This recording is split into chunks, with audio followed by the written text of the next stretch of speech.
KB Channel. Tuan-tuan, sama-sama kita berjuang, sama-sama kita berdoa, sama-sama kita berusaha bebaskan Bos Mahathir itu bersih sangat ke? Muhyiddin tu bersih sangat ke? Kita tanya orang ni, Mahathir bersih sangat. Kalau nak sembang pasal rasuah ni, siapa yang lebih rasuah? Nak sembang pasal angka ekonomi zaman PH, zaman PN dengan zaman BN, tak terlawan kamu nanti. Saya simpan semua mikroekonomi graf, semua ada kat saya. Saya hari-hari baca pasal ekonomi ni. Cakap betul-betul. Masa zaman Najib PM, trend hutang menurun 48.7%, RM 686 bilion berbanding GDP. Trend menurun, paling rendah dalam sejarah kemerdekaan kita zaman Najib lah hutang. Ini fakta. Paling rendah dalam sejarah kemerdekaan kita zaman Najib. Trend hutang menurun. Zaman Mahathir 22 bulan trend hutang meningkat dari 48.7% meningkat kepada 52% berbanding GDP. Zaman Muhyiddin 17 bulan dari 52% hutang meningkat kepada 63.8%, RM 1.043 trilion. Bermakna 20% perolehan kerajaan hari ini terpaksa membayar kadar faedah hutang Mahathir dan Muhyiddin saja. Bayangkan, ni fakta. Mesti bebaskan bosku, sebab beliau adalah mangsa anaya, mangsa kerakusan politik Mahathir dan Muhyiddin, mangsa konspirasi gila kuasa Mahathir dan Muhyiddin. Jangan tertipu, sebab ini konspirasi. Najib Razak pemimpin yang paling banyak berlaku adil dengan rakyat berbanding Mahathir wa Muhyiddin. Mahathir tidak berlaku adil kepada rakyat. Dia mungkin berlaku adil kepada kroni-kroninya. Muhyiddin bersama mungkin dia berlaku adil kepada kroni-kroninya, tapi mereka tidak berlaku adil dengan rakyat. Jadi keadilan di peti undi itu akan dapat kepada UMNO Barisan Nasional. Tambah-tambahan, bila PM ke-6 di penjara, tentulah lebih ramai lagi rakyat akan keluar mengundi UMNO Barisan Nasional sekiranya pilihan raya diadakan secepat mungkin lah, sesegera mungkin. Saya kutip kenyataan Menteri tadi dalam Astro Awani, tak silap saya, PM kata tunggu untuk bubar parlimen. Mana tak lama dah. Dan sebagai maklumat, bajet yang sepatutnya diadakan hujung bulan depan telah diadakan 7 hari bulan September ni, mana dipercepatkan. Alhamdulillah, tanda-tanda untuk bubar parlimen dah ada, dan kita kena pastikan Barisan Nasional menang pilihan raya ke-15. Itu yang paling baik, tuan-tuan. Dan kita akan tolak Mahathir dan Muhyiddin. Mereka ni politician yang kejam, politician yang tidak ada hati paut. Mereka lah perakus gila kuasa. Mereka sanggup bersama dengan DAP, mereka sanggup membebaskan Anwar Ibrahim, sign petition semata-mata kerana gila kuasa. Maknanya bagi saya, secara peribadi, bosku merupakan mangsa kerakusan gila kuasa Mahathir dan Muhyiddin. Fakta.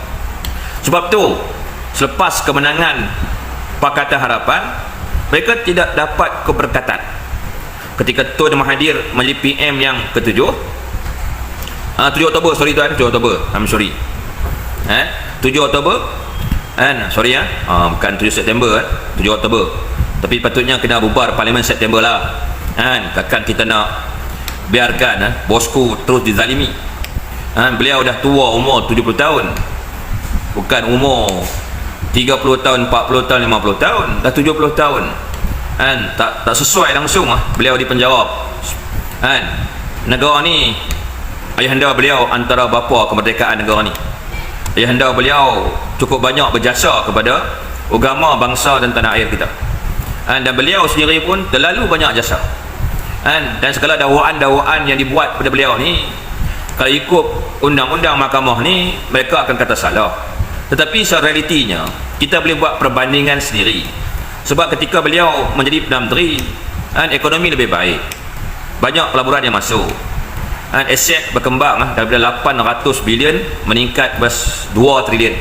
Mana 9 tahun di bawah PM yang ke-6, penambahan aset sebanyak 1.2 trilion ringgit Malaysia. Stock market ketika dia mengambil alih kerajaan cuma 1000 mata saja, meningkat hingga 1800 mata lebih, yang paling panjang di dunia. Selepas tu dasar kronisme dihapuskan, dasar nepotisme dihapuskan, dasar transformasi nasional ke arah rakyat tu rakyat.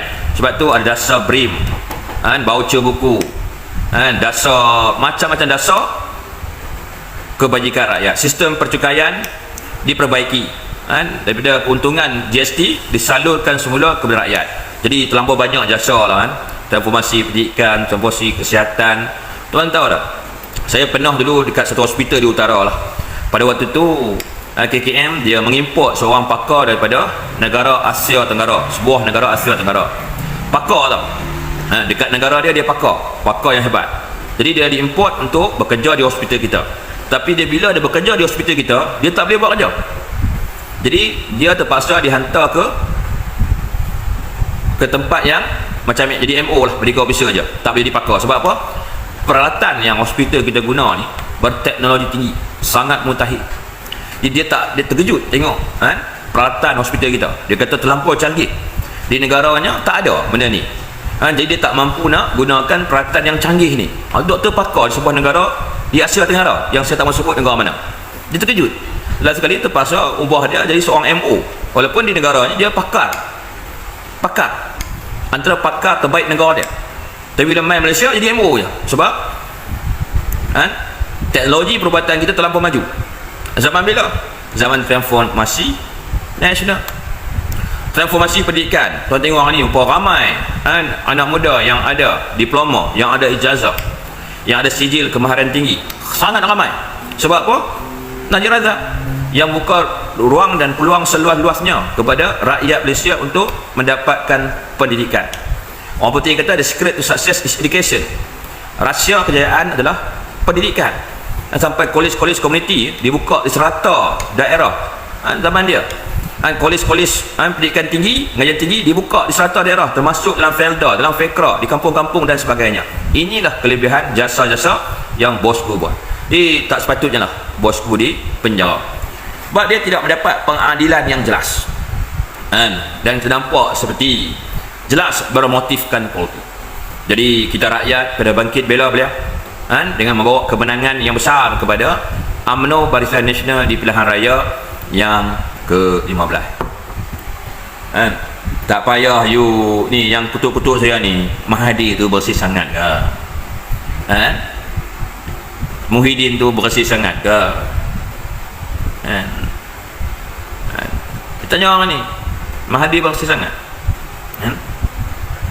Zaman dia, zaman Asia Tiger, Asian Tiger, harimau Asia, banyak foreign direct investment, real FDI masuk ke dalam negara kita, terutama daripada negara matahari terbit, Nippon mari, Japan. Okey, kekayaan negara tu bagaimana? Adakah ada dasar-dasar cash money berakyat pada waktu tu, era 80-an sampai tahun 2000? Jadi kekayaan negara pada waktu tu bagaimana? Aset negara tak berkembang, hutang negara trend meningkat zaman dia, macam-macam krisis yang dihadapi zaman dia. Duit bagaimana? Pergi kepada kroni-kroni kaya saja. Dasar penswastaan negara, siapa untung? Rakyat untung, atau kroni dia yang untung? Segala-gala diswastakan, daripada air sampai ke tenaga elektrik diswastakan. Zaman siapa? Zaman dia. Adakah dia pernah bagi lebuh raya percuma kepada rakyat? Satu tol pun tak dihapuskan. Dia orang boleh gelarkan Mahathir ni bapa tol negara. Kerjanya buat tol saja untuk menghisap darah rakyat, iaitu pengguna. Tanya orang Sabah, orang Sarawak, apa yang mereka dapat zaman Mahathir? Jalan raya pun tak dapat, tuan-tuan. Jambatan pun tak dapat. Jauh lagi lah lebuh raya percuma. Sabah Sarawak dipinggirkan dari arus pembangunan, modernisasi dipinggirkan. Jalan raya pun tak ada, tuan-tuan. Jambatan pun tak ada. Mereka terpaksa buat jambatan gantung sendiri, buat titi buluh sendiri, tak ada bantuan apa-apa kepada anak Sabah, anak Sarawak. Malah di Semenanjung, kawasan-kawasan pedalaman dibiarkan, militar pun tak buat. Jabatan kampung saya zaman dia pakai jambatan gantung, tuan-tuan. Nak berjalan tu, nak langkah tu hati-hati, tuan-tuan. Takut jerluih. Takut jerluih, orang kata jerluih, takut jerluih. Punya teruk. Jalan semua tanah merah, tuan-tuan. Rimau pada gajah pada, tuan-tuan, zaman tu. Ular ni biasa dah. Tak heran dah ular tedung ke ular sarau, tak heran dah kita pada waktu tu. Pasal terpinggir daripada arus pembangunan. Elektrik pun tak ada, tuan-tuan. Pakai pelita ayam. Kalau nak tengok TV, adalah rumah ketua kampung ada TV hitam putih, itu pun cah pakai bateri. Tu kami kata tengoklah cerita teruk. Kalau main musim terkujuh ni banjir, tak ada apa-apa bantuan. Sekampit beras rumah dia tak bagi, RM10 pun dia tak bagi. Dan kan kawasan saya ni kawasan penoreh getah, makna dalam tempoh 3 bulan tu kena ikat perut, kena catu makan. Jadi kami budak-budak ni kerjanya terbih burung, macam-macam lah makan. Belalang kunyit pun makan. Dapat belalang kunyit, garam kunyit goreng, makan kena terik tu. Ni cerita fakta. Sebab tu anak-anak era 80-an 90-an ni tak cukup zat, berbanding anak-anak hari ni yang cukup zat, tinggi-tinggi semua hari ni, badan semua elok-elok hari ni. Sebab makanan elok, keluarga mampu menyediakan makanan yang terbaik. Sebab Najib Razak. Sebab Najib Razak, bukan sebab Mahdi. Jadi kalau nak sembang pasal rasuah ni, siapa yang lebih rasuah? Nak sembang pasal angka ekonomi, zaman PH, zaman PN dengan zaman BN, tak terlawan kamu nanti. Saya simpan semua mikroekonomi graf, semua ada kat saya. Saya hari-hari baca pasal ekonomi ni. Jika betul-betul masa zaman Najib PM, trend hutang menurun 48.7%, RM 686 bilion berbanding GDP. Trend menurun, paling rendah dalam sejarah kemerdekaan kita zaman Najib lah hutang. Ini fakta. Paling rendah dalam sejarah kemerdekaan kita zaman Najib. Trend hutang menurun. Zaman Mahdi 22 bulan, trend hutang meningkat dari 48.7% meningkat kepada 50% berbanding GDP. Main zaman Muhyiddin 17 bulan, dari 50% hutang meningkat kepada 63.8%, RM 1.043 trilion. Bermakna 20% perolehan kerajaan hari ini terpaksa membayar kadar faedah hutang Mahathir dan Muhyiddin saja. Bayangkan, ni fakta. Aset mengecut dari 2 trilion jatuh sampai tahap yang amat teruk. Khazanah saja aset dia jatuh 3%. Tak kira Petronas lagi dan yang lain-lain. Saya tak tahu angka tepat sebab mereka tak berani nak keluarkan dalam data. Jadi saya tak tahu.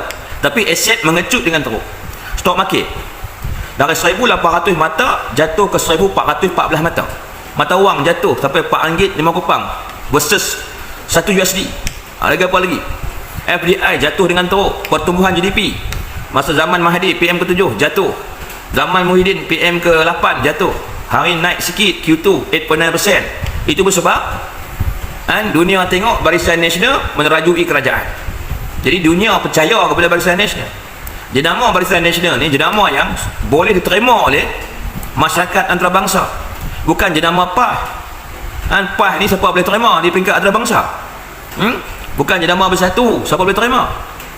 Jenama Pejuang, siapa boleh terima?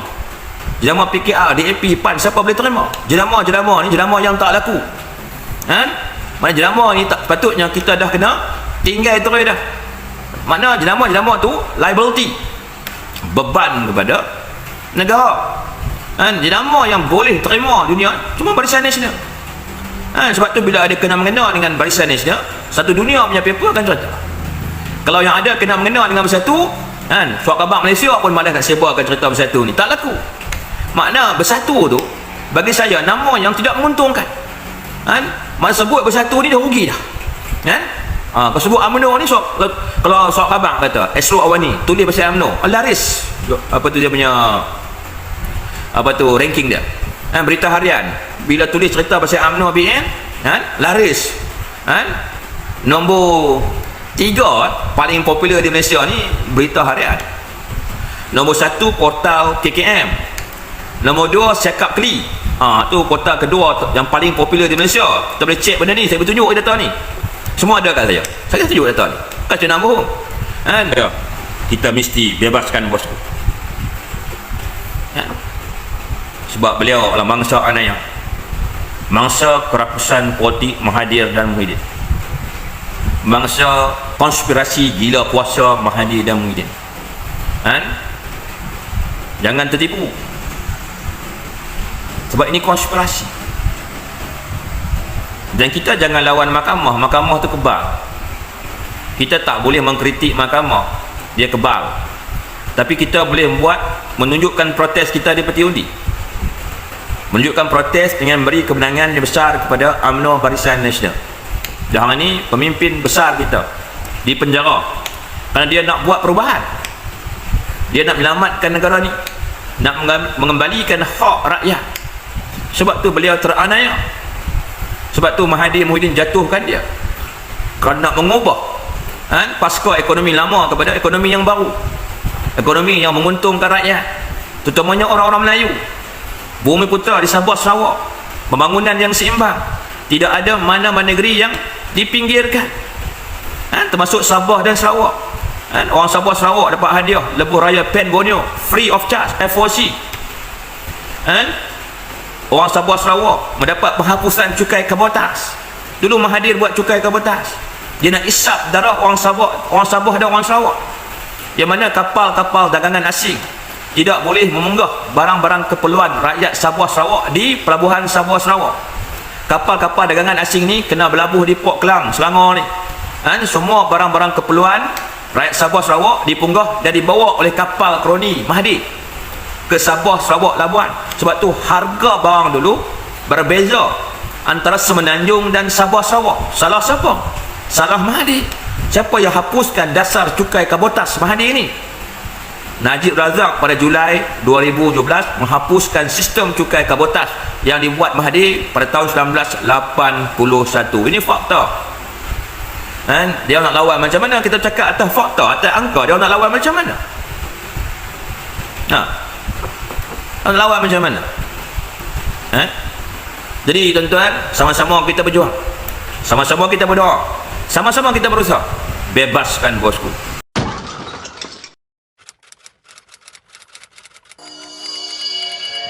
AB Channel.